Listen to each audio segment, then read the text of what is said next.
श्रीमद् भागवत महापुराण प्रसंग चल रहा है। धर्मराज युधिष्ठिर जी ने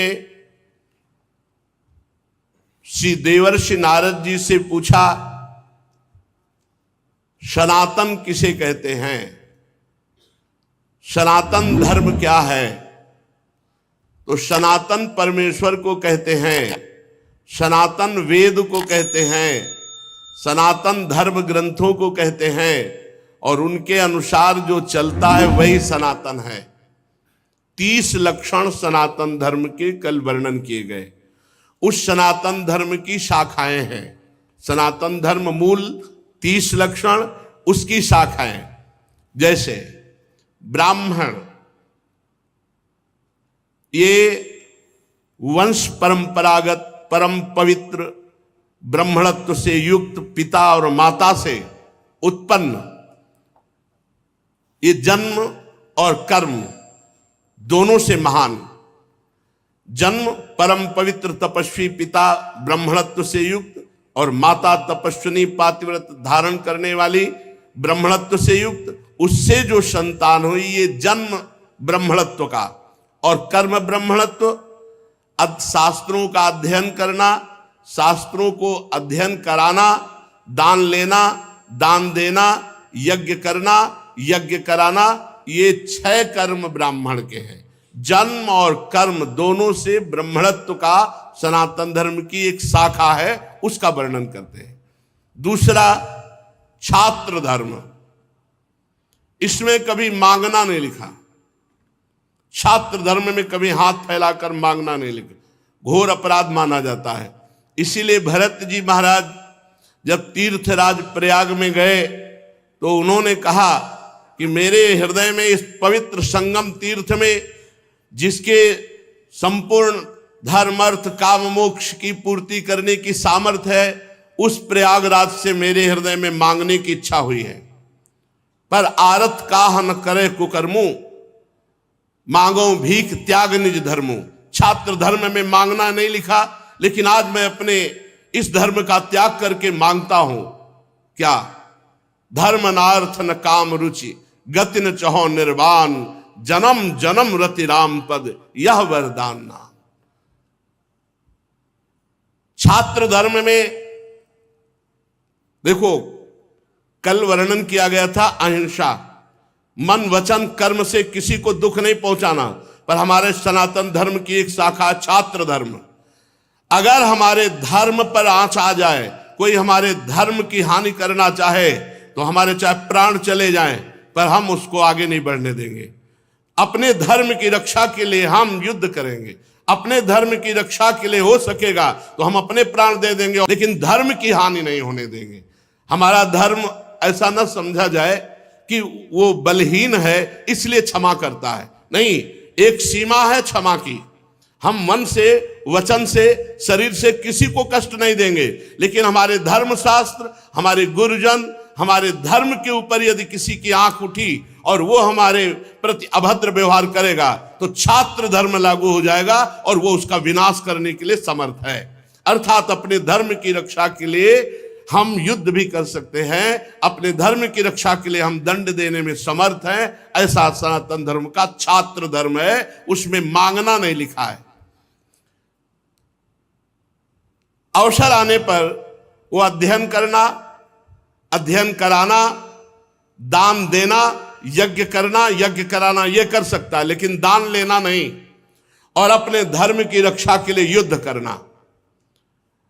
और वैश्य धर्म, इसमें गोरक्षा, कृषि, व्यापार आदि के द्वारा जीविका चलाना। और शूद्र धर्म, इसमें द्विजातियों की सेवा और उनके द्वारा सेवा धर्म के द्वारा अपनी जीविका का निर्वाह करना। जो उत्तम ब्रह्म ऋषि हैं, उनकी 4 प्रकार की जीविका निर्वाह के लिए वार्ता, शालीन, यायावर, शिलोंज। वार्ता, शास्त्र का वार्ता करके, शास्त्र का प्रवचन करके, और जो उससे बिना मांगे मिला उससे जीवन यापन करना। शालीन कोई उपाय नहीं, अपने आप जो आ गया उसी से जीवन निर्वाह करना, उसे शालीन कहते हैं। और यायावर भूख लगी भिक्षान्न के द्वारा, और शीलोंच जो खेतों में बाजार उठ जाने के बाद किसान के अन्न ले लेने के बाद जो दाने बनते हैं, उन दानों को एकत्रित कर लिया और पूरे साल भर उनसे जीवा। वो शीलोंच महान तपस्वी। ऋत, अमृत, प्रमित, सत्यानित, ये वृत्तियां बड़ी पवित्र वृत्तियां हैं।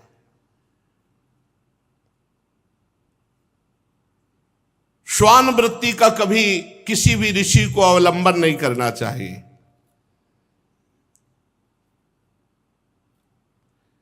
श्वान वृत्ति, कुत्ते की वृत्ति का कभी अवलंबन नहीं करना चाहिए। आगे वर्णन करते हैं, बाजार में पड़े अन्न को उंच कहते हैं और खेतों में पड़े हुए अन्न को शिल कहते हैं। उसको जो बीन करके पूरे 12 महीना जीवन निर्वाह करता है उसे शीलोंच वृत्ति कहते हैं। ये बड़ा ऋत है, अर्थात तुम्हारी तपस्या पूरी की पूरी सुरक्षित है, इसमें कभी कोई आपकी तपस्या में हानि नहीं हो सकती। और शालीन वृत्ति कहते हैं, बिना मांगे जो कुछ मिल जाए, इसे आकाश वृत्ति भी कहते हैं।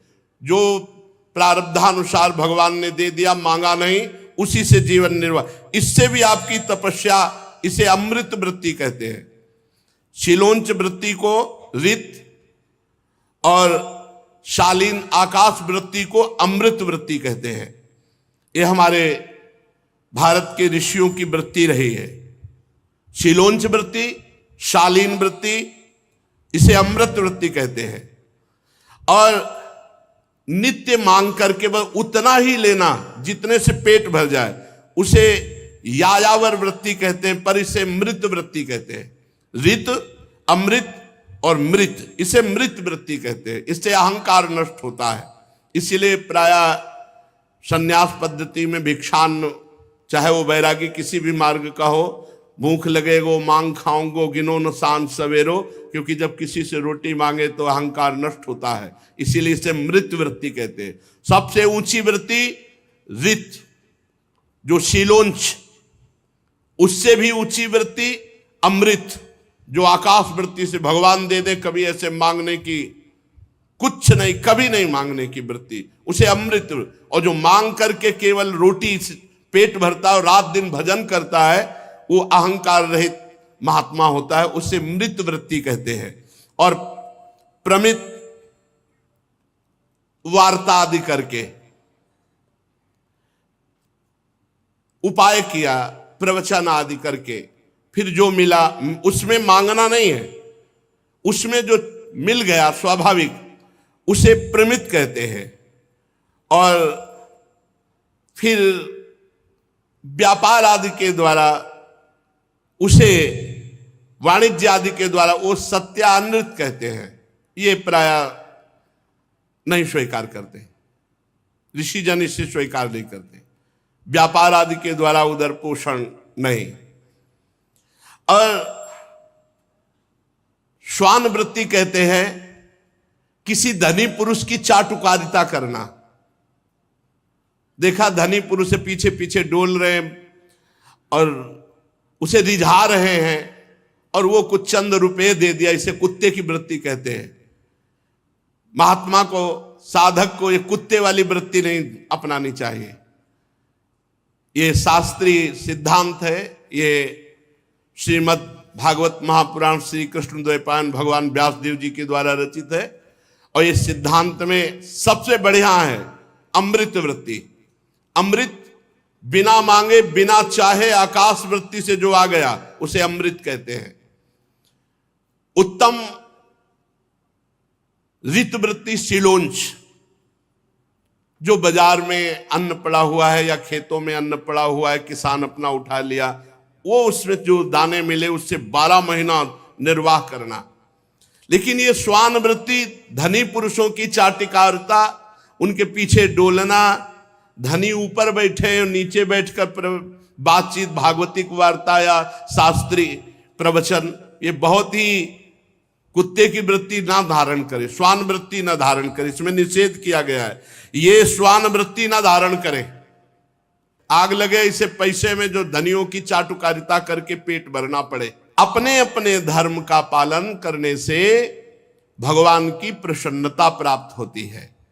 शम, इंद्रियों का दमन, दम, मन का दमन, तपस्या, धर्म में चलने पे जो कष्ट होता है उसको सहना, शौच, शरीर पवित्र, मन पवित्र, संतोष, हर परिस्थिति में धैर्य धारण करके संतोष, कोई इच्छा न करना, और क्षमा, यदि कोई हमें सता रहा है तो क्षमा कर देंगे। लेकिन हमारे धर्म को बस यहां क्षमा शब्द का अर्थ समझना है।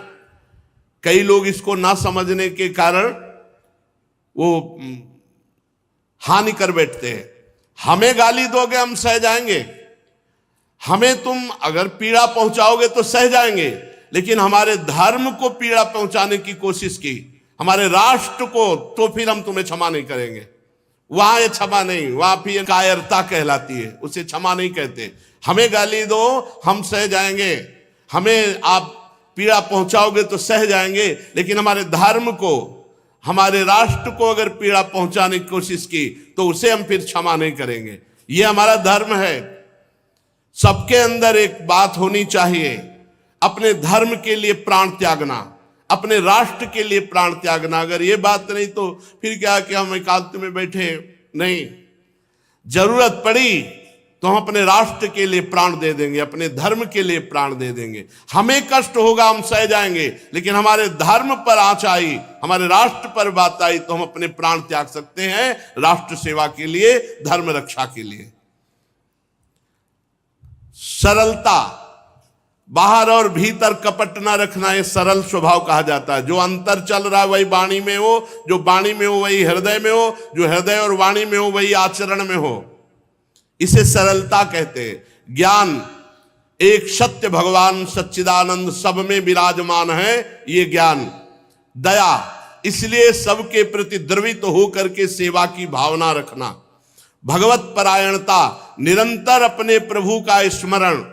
अभ्यास योग युक्ते ने चेतसा नान्यगामिना, ऐसा अभ्यास बना लो कि कभी भगवत गुणानुवाद श्रवण कर रहे हैं, कभी भगवत गुणानुवाद कर रहे हैं, कभी नाम कीर्तन कर रहे हैं, कभी वाणी जी का गायन कर रहे हैं, कभी भगवत रूप ध्यान कर रहे हैं, कभी भगवत सेवा का ऐसा अभ्यास बना लो कि तुम्हारा चिंतन कभी प्रभु से हटे ना। इसे भगवत परायणता कहते हैं। और सत्य, वाणी में सत्य, आचरण में सत्य, और आपके हृदय में भी सत्य हो, तभी आप सच्चिदानंद को प्राप्त होंगे। ये ब्रह्म ऋषियों में पूर्ण रूप से विराजमान रहते हैं, ये ब्रह्म ऋषियों के लक्षण हैं। धर्म के रक्षा के लिए युद्ध का अवसर आने पर बहुत ही उत्साह होना, ये सब सनातन है। जितना वर्णन करे सब सनातन है। ये सनातन धर्म की शाखाएं हैं। ब्रह्म ऋषियों का ब्राह्मण जो ब्राह्मणत्व को धारण करके चराचर जगत को तप और पवित्रता के द्वारा सुख पहुंचाते हैं। छात्र धर्म में जो अपनी शूरवीरता के द्वारा सबकी रक्षा करते हुए धर्म पूर्वक जीवन यापन करते हैं। ऐसे ही सनातन का वैश्य और चातुर्वर्ण है, जो युद्ध में उत्साह और वीरता और धैर्य, तेजस्विता, त्याग, मनोजय, क्षमा और ब्रह्म ऋषियों के प्रति भक्ति, ये छात्र धर्म के अंतर्गत विराजमान रहता है। ये उत्तम छात्र धर्म में ये लक्षण विराजमान होंगे। युद्ध के प्रति उत्साह, वीरता, धैर्य, तेजस्विता, त्याग, मनोजय, क्षमा और ब्रह्म ऋषियों के प्रति भक्ति। देवता, गुरु और भगवान के प्रति भक्ति, अर्थ, धर्म और काम, इन तीन पुरुषार्थों की रक्षा, आस्तिकता, उद्योगशीलता और व्यवहार निपुणता, ये वैश्य धर्म के लक्षण हैं। सबके सामने विनम्र रहना, पवित्र स्वभाव रखना, स्वामी की निष्कपट सेवा करना, मंत्रों से रहित यज्ञ करना, चोरी ना करना, सत्य तथा गौ आदि की रक्षा करना, ये चतुर्वर्ण के लक्षण हैं। पूछा था कि स्त्री का क्या धर्म है, तो सब धर्मों का वर्णन श्री देवर्षि नारद जी कह रहे हैं। वही स्त्री परम पद में आरूढ़ होती है जो अपने पति को भगवान का स्वरूप समझती है। मेरे लिए मेरे भगवान मेरे पतिदेव हैं, भगवान सब में विराजमान है, फिर अपने पतिदेव में भगवान मान ले तो बात बन जाए। पर ऐसा नहीं कि पत्नी पति को भगवान माने और पति पत्नी को, ऐसा नहीं, पत्नी के प्रति भी भगवत भाव रखना चाहिए क्योंकि उसमें भी भगवान विराजमान है। पत्नी को चाहिए कि पति की आज्ञा में रहे, उनकी सेवा में रहे, उनके अनुकूल रहे। पति को प्रसन्न रखना उसका परम कर्तव्य है। ऐसे ही पत्नी के प्रति पति का भाव होना चाहिए कि वो भी उनके अनुकूल रहे, उनको प्रसन्न करने की चेष्टा करे, तभी गृहस्थ धर्म परिपूर्ण माना जाएगा। जो अपने पति को ईश्वर मानती है उसे पतिव्रता कहते हैं। जो पतिव्रता होती है वो परम पद में आरूढ़ होती है। कितना बड़ा बल पतिव्रता का। अनुसुईया जी की परीक्षा लेने के लिए ब्रह्मा विष्णु महेश तीनों भगवत स्वरूप गए तो भगवान विष्णु, भगवान शंकर, भगवान ब्रह्मा जी 6-6 महीने के बालक बन गए, पालने पे झुला दिया। परब्रह्म परमात्मा को एक पतिव्रता ने पालने पे झुला दिया। काफी समय हुआ, तीनों देवियां आई नारद जी के द्वारा प्रेरित होकर के।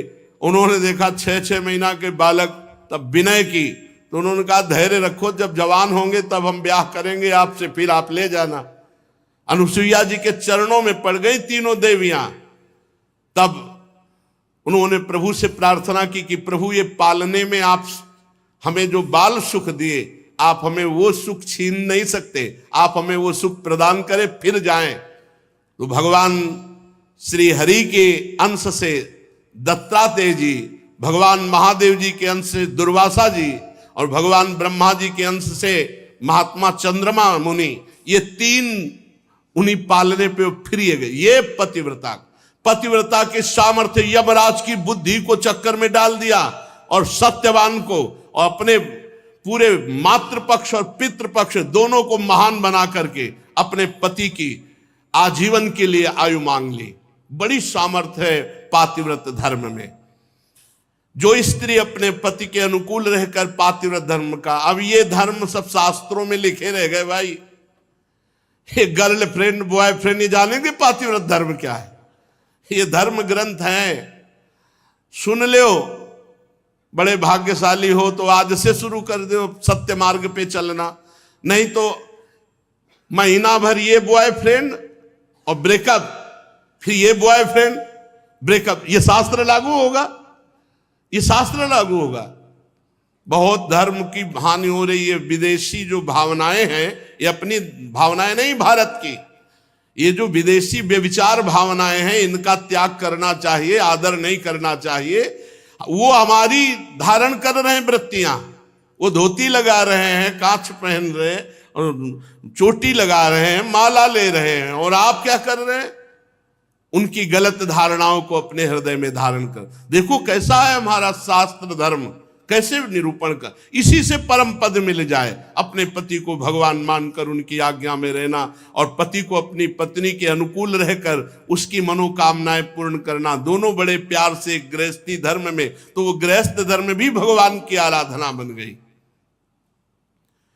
साध्वी स्त्री को चाहिए झाड़ू लगाते समय, पोछा लगाते समय, लीपते समय, चौक पूरते समय, अपने शरीर को सजाते समय मधुर मधुर भगवान का नाम स्मरण करें।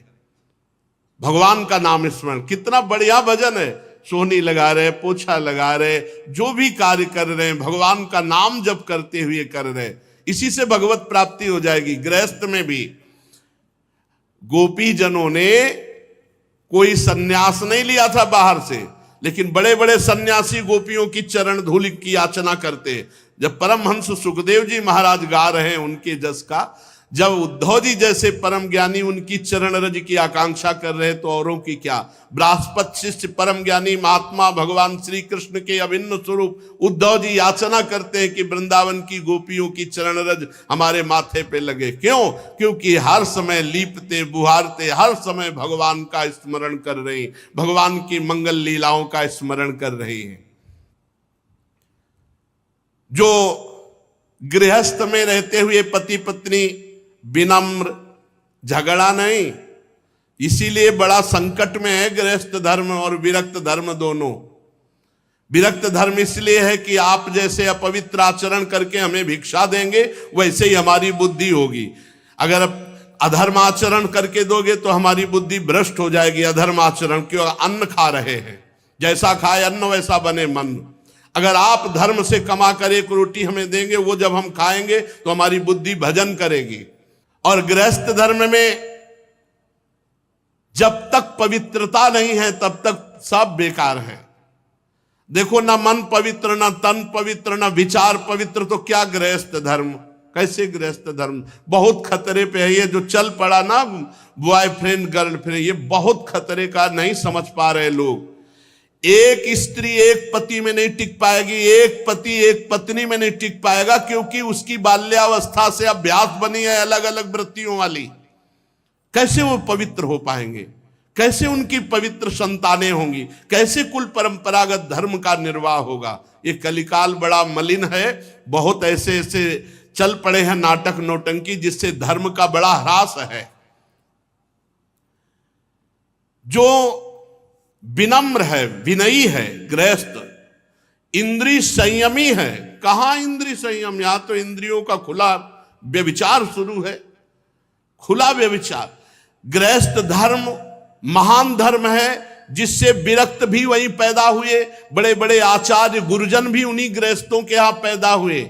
तो गृहस्थ धर्म कोई छोटा धर्म नहीं है, पर बड़ा महान धर्म है। महान इस बात में है कि वो गृहस्थ होते हुए विनयी है, वो गृहस्थ होते हुए इंद्रिय संयमी है, वो गृहस्थ होते हुए पवित्र है, भगवान का भजन करता है, इसलिए महान है। जो प्रिय वचनों से आए हुए अतिथि की सेवा करता है। तुम्हारे दरवाजे पे कोई आ गया, मधुर वचन, आइए स्वागत है आपका, कम से कम आसन और जल, बैठिए, पानी पीजिए, इतना तो सब कोई कर सकता है। भोजन और आगे की बातें ना हो तो हाथ जोड़ दे, पर आए हुए दरवाजे पर भिक्षुक अतिथि कोई भी आया हो, प्रिय वचन, आसन और जल, तीन चीजें तो सब कोई दे सकता है। प्यार से बोल सकते हो, पानी के लिए पूछ सकते हो, एक आसन पे बैठाल सकते हो। इसके बाद वो जो मांग रहा है हमारी सामर्थ्य नहीं, हमारी श्रद्धा नहीं, तो मना कर सकते हैं। अपने कर्तव्य में सावधान रहे, पवित्र प्रेमपूर्ण व्यवहार करे। जो पति परायणा होती है और जो एक पत्नी व्रत होता है, उसके यहां भले वैभव न दिखाई दे, लेकिन उसके यहां शांति होगी, सुख होगा, एक आनंद होगा। अब मेहनत करके पति कमा के आ रहा है और घर में व्यभिचारिणी स्त्री है और ये देख करके उसकी छाती जल रही, या पत्नी बहुत धर्मात्मा है, पति व्यभिचारी है तो उसका हृदय जल रहा है, ये बहुत गलत है। अपने धर्म को समझो। ये शरीर का जो व्यभिचार प्रवृत्ति है ये नरक पहुंचा देगी। पति वंचक पर पति रति करई, रौरव नरक कल्प सत परई। जो स्त्री अपने पति को छलावा करके दूसरे पुरुष से सहवास करती है वो रौरव नरक पर। अगर पुरुष दूसरी किसी पत्नी से ऐसा करता है तो फिर नरकों के वर्णन में सुना ही है कि लोहे की स्त्री जलती हुई और कल्पों तक भी चिपकाया जाता है, ले आलिंगन करो, फिर वहां हाय हाय मचता है। इसलिए होश में। जो गृहस्थ धर्म नारद जी वर्णन कर रहे हैं, जो गृहस्थ धर्म में पति पत्नी एक भाव प्रेम संबंध और बड़े पवित्र रहते हैं, विनयी हैं, उनके घर में भले आपको करोड़ों अरबों रुपया न दिखाई दे, लेकिन शांति होगी, सुख होगा, बड़ा आनंद रहता है। गृहस्थ धर्म बड़ा, ऐसा थोड़ी कि निकृष्ट कोई गृहस्थ धर्म है।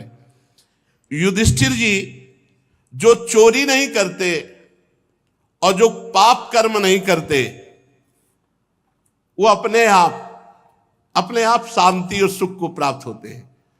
पर सावधान रहे, चोरी करना और अन्य पाप कर्म करना, इनसे अपने आप को बचावे। श्री देवर्षि नारद जी कहते हैं, जो धर्म से चलता है तो कुल परंपरागत लक्ष्मी चलती रहती है। ध्यान दीजिए, दीपक की तरह भले जले, लेकिन जो धर्म से धन कमाते हैं उनका परिवार सुखी रहेगा। और ये जो अधर्म से घूस लेकर इधर उधर, फिर उनका जो है वो भले हाइलोजन की तरह एक बार जले, लेकिन फ्यूज पक्का हो जाएंगे, पक्का नष्ट हो जाएंगे, परिवार तितर बितर हो जाएगा, सब नष्ट हो जाएगा। इसलिए अधर्माचरण करके गृहस्थ का पालन करने की कोशिश ना करे। भले धर्म से नमक रोटी खाने को मिले, आप धर्म से चले। ये भारतवर्ष वेददर्शी ऋषि मुनियों का देश है। ये गर्व का विषय है, हम भारतवासी हैं। ये सब देशों जैसा यहां व्यवहार नहीं है, पशुता, आसुरी प्रवृत्ति, केवल इंद्रियों का पोषण, ऐसा नहीं। ये धर्म का पालन करने वाला देश है। एक प्रसंग में भाई जी ने लिखा था कि अकबर सम्राट जब राजपूतों को परास्त किया तो सैकड़ों लाशें बिछी हुई थी। रात्रि के समय कुछ अंगरक्षकों के साथ वो ये देख रहा था, खुशी मना रहा था कि बहुत से राजपूतों को मारा गया। तो उसी में देखा कि एक नवीन अवस्था का राजकुमार दीपक लेकर शवों के चेहरे को देख रहा है। तो आवाज लगाई, सावधान। तत्काल तलवार खींच करके खड़ी हो गई। वो कोई राजकुमार नहीं थी, वो राजकुमारी थी। नजदीक अकबर अपने साथियों के साथ गया, कौन हो तुम? तो उसने बताया कि मैं क्षत्रिय राजकुमारी हूं। तो यहां रणभूमि में कैसे? तो उनका मेरे ब्याह का अमुक राजकुमार से संबंध निश्चित हो चुका था और वो रणभूमि में मारा गया। तो मैं उसे देख रही हूं कि उसका शव मिल जाए तो मैं सती हो जाऊं। उनका ब्याह तय हुआ था। बोले हाँ, हम भारतीय नारी हैं, एक बार जिसको अपना पति स्वीकार कर लिया जीवन उसी को समर्पित कर देती है। ये हमारे यहाँ की परंपरा। वो होश उड़ गए उसको कि अभी ब्याह हुआ नहीं, ब्याह की बात तय हुई थी और ये शव ढूंढने आई उसके साथ अपने शरीर को नष्ट कर देने की। ये पूर्व की बात। ये हमारा भारत देश है जहां अपने संबंधों के, अपने चरित्रों की पवित्रता है यहां, और उसी के बल से परम पदादि प्राप्ति। ये पशुता थोड़ी थी, ये पशुता तो अभी कुछ वर्षों से आई हुई है। धर्म पूर्वक पाणी ग्रहण संस्कार करके किसी एक को स्वीकार, आजीवन निर्वाह करो, ये हमारे यहां की पद्धति रही। जो धर्म से चलता है, कुल परंपरागत, उसके यहां श्री वैभव सुख शांति बनी रहती है। अब युधिष्ठिर जी ने पूछा, ब्रह्मचर्य, गृहस्थ, वानप्रस्थ, सन्यास, ये 4 आश्रम हैं। इसमें गृहस्थ का तो वर्णन किया, अब ब्रह्मचर्य आश्रम का और वानप्रस्थ आश्रम का और सन्यास आश्रम का क्या स्वरूप है?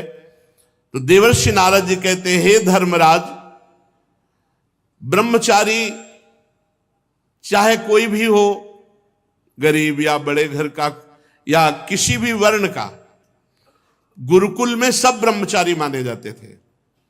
पहला आश्रम सबका ब्रह्मचर्य है। जब तक ब्याह ना हो तब तक ब्रह्मचर्य जो रहे तो उसका जीवन एक अलग होगा। आप देखना, उसकी संतानें एक दिव्य होंगी। लेकिन हमें लगता है कि दसियों हजार में 10,000 में नहीं, 10,000 में कोई एक ऐसा निकले तो निकले, नहीं तो बहुत है कि ब्याह ना हुआ हो तब तक वो ब्रह्मचर्य रहा हो। अब जो समय चल रहा है 10,000 में कि ब्याह ना हुआ हो और वो 20-22 वर्ष तक ब्रह्मचर्य रहा हो, ये तो मतलब अलौकिक पुरुष का अवतार समझो। अलौकिक पुरुष का अवतार समझो अगर वो ऐसा।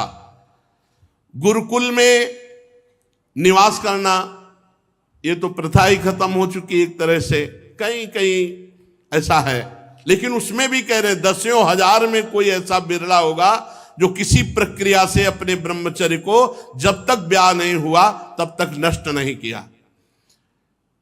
गुरुकुल में निवास करना ब्रह्मचारी को अपनी इंद्रियों को वश में करना होता है। वो गुरु जी के सामने अपने को दास के समान समझे, गुरुदेव के चरणों में सुदृढ़ अनुराग रखे और गुरुदेव का हित कैसे हो, उनको सुख कैसे पहुंचे, ऐसा कार्य करना चाहिए। जो ब्रह्मचारी है उसका प्रधान धर्म है गुरु सेवा, गुरु चरणों में अनुराग और गुरु के सामने अपने को बहुत दीनहीन दास मानना और अपनी इंद्रियों को बहुत सावधान रखना। गुरु सेवा तभी पूर्ण होती है जब मान त्यागी होता है। गुरुपद पंकज सेवा तीसरी भक्त अमान, अमान होकर गुरु चरणों की सेवा करना ये विशेष जीवन को प्रकाशित करने वाली बात है। ब्रह्मचारी को चाहिए कि जो भिक्षा मांगकर लावे वो गुरु के सामने समर्पित कर दे और गुरु की आज्ञा से ही उसको पावे। और ब्रह्मचर्य आश्रम में मौन व्रत का जरूर आश्रय ले, ज्यादा बातचीत विषय वासना बढ़ाती है। एकाग्र रहे और गायत्री का जप दोनों संध्याओं में या तीनों संध्याओं में जैसा समय मिले वैसा, त्रिकाल संध्या या 2 काल की संध्या। और गुरु जी जब बुलावे तो क्षुद्र दास की तरह हाथ जोड़कर उनके सामने अनुशासन में रहे और गुरु के द्वारा पढ़ाए हुए शास्त्रों का एकांत में चिंतन करे, मनन करे, स्वाध्याय करे। जब गुरुदेव आवे तो हाथ जोड़कर खड़ा हो जाए, फिर उनके चरणों में सिर टेक कर प्रणाम करे, फिर हाथ जोड़कर बैठ जाए और जो वो उपदेश करे फिर उसे बड़े ध्यान से सुने। ब्रह्मचारी को चाहिए मेखला, मृगचर्म, वस्त्र, जटाजूट, दंड, कमंडल, यज्ञोपवीत और कुशा ये हर समय धारण करे। ये अपने लोग भगवत कृपा से मृगचर्म हटा करके और सब धारण किए। मेखला भी धारण थी मूंज की और वस्त्र श्वेत और जटाएं भी थी और दंड पलाश का और कमंडल और यज्ञोपवीत और कुशा चोटी पे और 108 कुशा की मुट्ठा और गायत्री अनुष्ठान। सायंकाल 24 घंटे में एक बार भिक्षा करे ब्रह्मचारी। 24 घंटे में ब्रह्मचारी को एक बार सायंकाल भोजन पाने के लिए आज्ञा है, तभी वो ब्रह्मचर्य पचा पाएगा। गुरुदेव आज्ञा दे तो पाए, अन्यथा ना पाए। गुरुदेव ना बोले तो प्रणाम करके भिक्षा रख के चले गए। गुरुदेव आज्ञा दे तो पाए। बड़ी गुरु आज्ञा पर पूरा जीवन समर्पित जिन्होंने कर दिया निहाल हो गए। और अपने चरित्र की रक्षा के लिए हर समय सावधान रहे ब्रह्मचारी। ये चरित्र के लिए बहुत हानिकारक है मोबाइल, क्योंकि इसमें सारे चरित्रहीन विषय भी भरे पड़े हैं। यद्यपि गुण ना हो तो कोई स्वीकार ही न करे, इसलिए माया ने गुण भी रख दिया है कि आप इससे सत्संग भी सुन सकते हैं, आप अच्छी बातें भी सुन सकते हैं, लेकिन एकांत में सत्संग कोई बिरला सुनेगा। एकांत में तो फिर संसारिकता की तरफ मन भागता है, इसलिए बचो। उस समय तो थे ही नहीं जब अपने लोगों का नैष्ठिक ब्रह्मचर्य था, मोबाइल नहीं था। किसी को सूचना पहुंचानी, आज मरा है तो 15 दिन तक लगते थे। एक चलता था पोस्ट कार्ड और एक नीला नीला ऐसे जो बंद करके 2 चलते थे। एक पोस्ट कार्ड खुला इतना बड़ा 15 पैसे का, और ज्यादा जरूरी हो तो तार होता था, तार कर दो ऐसे ऐसे। और अब तो मोबाइल चल गया है, मोबाइल से बचो। ये बहुत हानिकारक है। साधु महात्माओं के लिए तो खास करके विशेष हानिकारक है, बच्चों के लिए भी बहुत हानिकारक है, बहुत हानि। इतना बड़ा बच्चा सर्च करके दुनिया की बात निकाल देगा। आज तक मोबाइल खोलना नहीं आया। ये जो हम देखते हैं, जो हम सुनते हैं, जो हम बोलते हैं, उसका मनन होता है। ब्रह्मचर्य रहने के लिए हमको ना वो देखना है, ना सुनना है, ना बोलना है जो हमारे भजन में विघ्न पहुंचावे। स्त्री शरीर, पुरुष शरीर और कोई भी किसी भी शरीर से भी अपने धर्म के विरुद्ध आचरण करने की चेष्टा ना करे। जो ब्रह्मचर्य से आजीवन ब्रह्मचर्य, क्योंकि ब्रह्मचर्य से गृहस्थ आश्रम भी जाया जाता है और ब्रह्मचर्य से विरक्त आश्रम, ब्रह्मचर्य दोनों के लिए अनिवार्य है, चाहे वो गृहस्थ में जाना हो चाहे वो विरक्त में। गृहस्थ आश्रम में यदि नहीं जाना और ब्रह्मचर्य का आजीवन व्रत लेना है तब तो बहुत सावधान हो जाए। आजीवन के लिए नियम ले ले कि कामी पुरुष और कामिनी का कभी भी संग नहीं करेंगे। एक हरकत जहां समझ में आ जाए, देखो बुद्धिमान मनुष्य शरीर है, पता चल जाता है एक दृष्टि से, एक हरकत से कि इसका स्पर्श करना, इसका देखना, इसका बोलना किस भाव से है। साधक को सावधान रहना चाहिए जो आजीवन ब्रह्मचर्य रहना चाहता है। इंद्री बड़ी बलवान है, ये प्रयत्न करने पर भी मन को क्षुब्ध करके विषयों की तरफ खींच लेती हैं। युवक ब्रह्मचारी को किसी भी युवती से किसी भी तरह का संग ना करे, संभाषण, हंसना, खेलना, कोई भी, बहुत सावधान रहे। ऐसे ही युवती ब्रह्मचारिणी को एकांत में प्रिय से प्रिय, पूज्य से पूज्य संबंधों में भी विकार आने की संभावना है। इसलिए बहुत काल एकांत सेवन किसी माता बहन के साथ नहीं, पूज्य से पूज्य, प्रिय से प्रिय संबंधों में भी विकार आने की संभावना है। ऐसी माया प्रचंड है। कोशिश करे कि एकांत में कभी संभाषण, हंसी मजाक करने की चेष्टा ना हो। कोशिश करे ऐसा जिनको आजीवन ब्रह्मचर्य रहना है। जब तक किसी को भगवत प्राप्ति नहीं हो जाती तब तक कोई भी हो ये काम आदि दोष परास्त कर देंगे। जब तक आत्म साक्षात्कार तत्वबोध नहीं हो जाता या भगवान का दर्शन नहीं हो जाता तब तक होश में नहीं। स्वात्मा रामम विषय मृग तृष्णाम भ्रमयति, जिसे आत्मज्ञान हो जाता है, आत्मबोध हो जाता है, उसे कभी भोग कभी आकर्षित कर ही नहीं सकते। ऐसे जिसे भगवान का दर्शन हो जाता है, भगवत साक्षात्कार, फिर वो रमा विलास राम अनुरागी, तजत बमन जीव जन बड़भागी। बड़भागी जन भगवान के बमन के समान भोगों का त्याग कर देते हैं। जब तक मैं पुरुष हूं ये स्मृति रहे तब तक होश में। जब ये सुधि चली गई मैं कौन हूं, तब बात बनेगी। चाहे वो ब्रह्म बोध में हो और चाहे वो भक्ति में हो। ब्रह्म नहीं, माया नहीं, नहीं जीव नहीं काल, अपनी हूं सुधि ना रही, एक रहो नंदलाल। अब विषय नहीं गिरा सकते जित संग दोषा।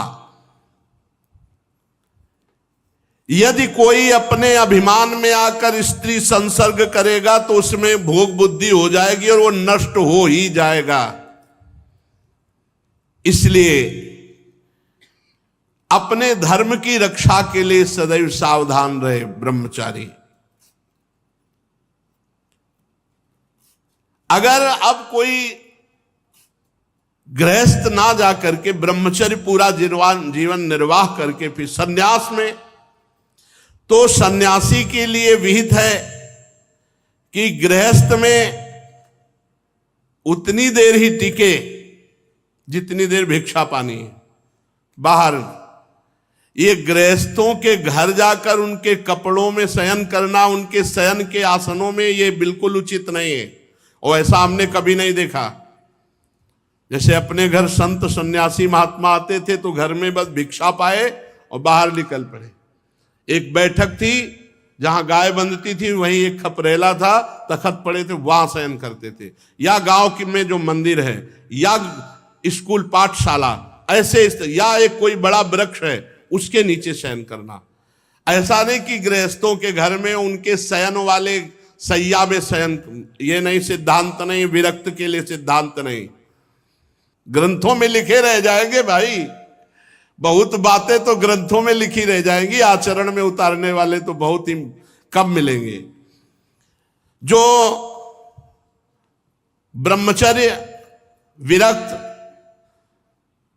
वो कभी शरीर में तेल ना लगावें, आंखों में कभी सुरमा ना लगावें, कटिंग सेटिंग नहीं, दो ही हैं, या पूरा मुंडन और या पूरे बाल रखना। बीच में सेटिंग कटिंग करना ये नहीं है, सिद्धांत में नहीं। तेल ना लगावे, पूरा जीवन हो गया, कहीं चोट लग गई हो तब लगाया गया हो, बात अलग है।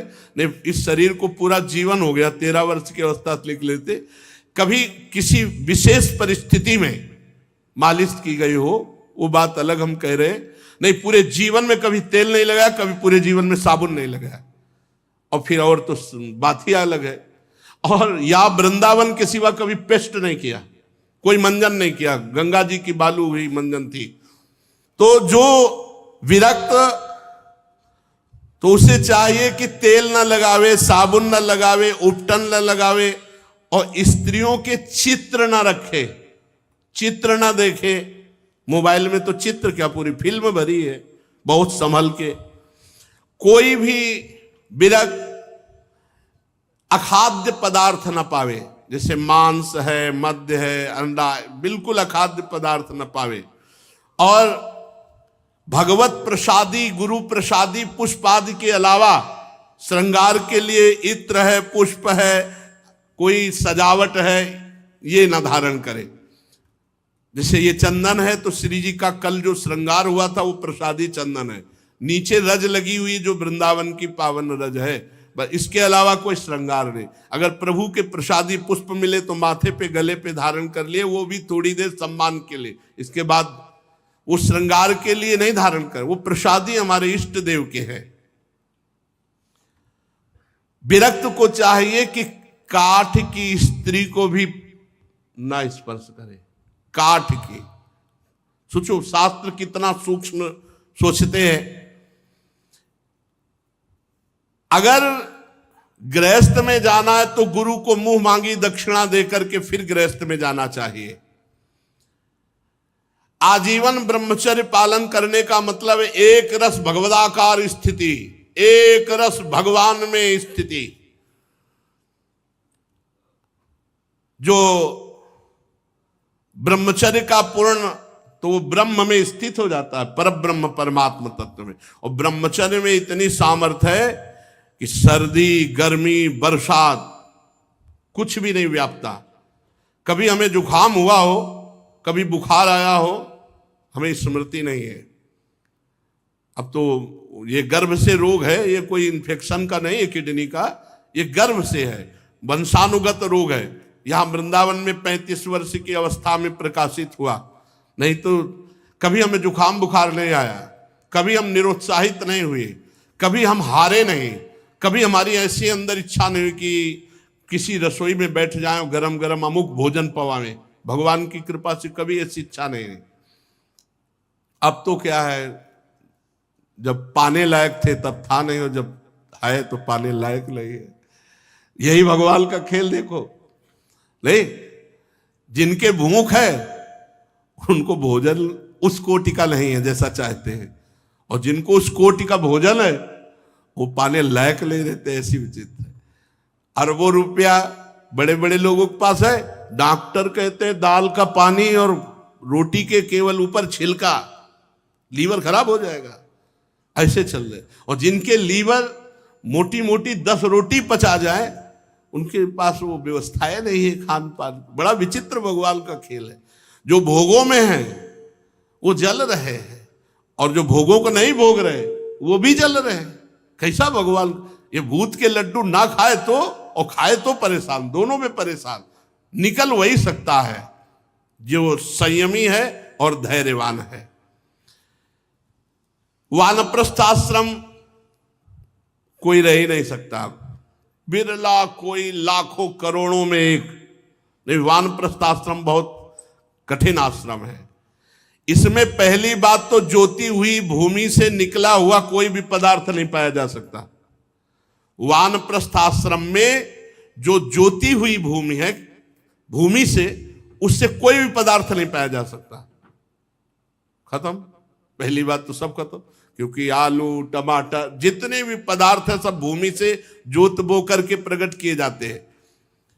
और बिना जोते हुए बिना बोए हुए जो जंगली फल मूल हैं कहां रह गए? जंगली फल मूल कहां रह गए? नहीं रह गए। जंगली फल मूल पहले तो इतने होते थे कि पूछो मत।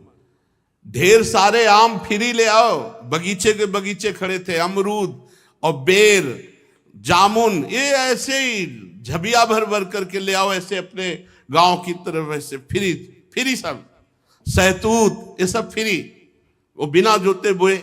ये अब तो रह ही नहीं गए। असमय में पका हुआ कोई फल नहीं। सूर्य के ताप से जो पका हुआ बिना जोते बोए जो प्रकट हुआ वही फल खाया जाता है। वानप्रस्थ फ्लैट में पति पत्नी रहे, बढ़िया बनावे खावे और वृंदावन वास करो, राधा राधा जपे, भगवत प्राप्ति हो जाएगी। अब वानप्रस्थ तो लिखा ही केवल है, मिलना बड़ा कठिन है। क्योंकि जब ज्योति हुई भूमि से ही नहीं तो ऐसी भूमि रही नहीं गई है जिससे फल की भाई अमुक जगह जाओ और वहां से कंदमूल फल ले आओ, और उतना ही जंगल से लावे जितना आज प्रयोग हो जाए, कल के लिए बासी ना रखे। और वानप्रस्थ को कंबल नहीं ओढ़ना, सीधे सर्दी सहनी, सीधे वर्षा, सीधे धूप, कोई पादुका नहीं पहननी। वर्षा, घाम, शीत, वायु, अग्नि, सब ताप जो लग रहा है उसको सहे। सिर पर जटा धारण करे, रोम, नख, दाढ़ी, मूछ ये कभी कटावे ना। ये जटा रखना भी बहुत कठिन है, कोई खिलवाड़ नहीं है। तो कह रहे कि ये तपस्या है। ना तो दाढ़ी, ना मूछ, ना जटा, ना नख, और कमंडल, दंड, वल्कल वस्त्र, अग्निहोत्र की सामग्री, ये कम से कम 12 वर्ष का वानप्रस्थ आश्रम, 12 वर्ष का वानप्रस्थ आश्रम तो धारण करे। भगवत प्राप्त महापुरुष समझो, ऐसे रहना। होंगे भारत में ऋषियों की भूमि है, होंगे कोई ना कोई, पर हम सोचते हैं कि खाएंगे क्या हो अगर होंगे। अब ऐसा तो है नहीं कि कहीं कंदमूल फल और ऐसी एरिया हो जहां केवल ऋषि मुनि जा करके फल ले आवे, ऐसा तो है नहीं। जहां अब फल होते हैं लेकिन सब पैसे से मिलेंगे, पैसे की व्यवस्था से। वानप्रस्थी देख लो, आखिरी में जब बुढ़ापा आ जाए और देखे कि अब संयम नियम पालन करने का हमारे में सामर्थ्य नहीं रह गई, जितेंद्रीय होकर अपने शरीर के छिद्राकाशों को, आकाश में प्राण को, वायु में, गर्मी को, अग्नि में, रक्त, कफ, पीवाद, जली तत्वों को, जल में, हड्डी को, ठोस वस्तु पृथ्वी में लीन कर दे, और इस प्रकार वाणी से मौन हो जाए। और जब तक शरीर न छूटे तब तक कुछ खाना पीना नहीं, निरंतर भगवान का चिंतन, अपने प्रारब्ध के अनुसार शरीर छूट गया, अनशन व्रत। इस प्रकार गृहस्थ, ब्रह्मचर्य और वानप्रस्थाश्रम का पालन बताया।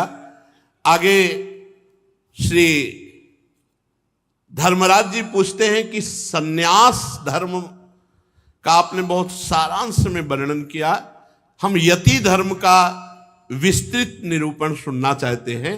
तो पूज्य नारद जी यति धर्म का वर्णन करेंगे, शेष चर्चा आगे। श्री राधा वल्लभ लाल की जय।